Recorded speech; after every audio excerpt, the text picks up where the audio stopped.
National Weather Service in Fort Worth has issued a tornado warning for northeastern Hunt County in north central Texas, Delta County in northeast Texas, northwestern Hopkins County in northeast Texas, until 9:15 p.m.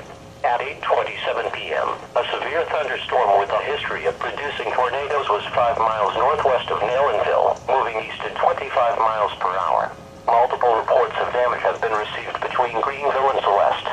The tornado will be near Commerce around 8:40 p.m., Pecan Gap around 8:55 p.m. Take shelter now. Do not wait for visual confirmation as nighttime tornadoes are especially dangerous. Move underground or to an interior room on the lowest floor of a sturdy building.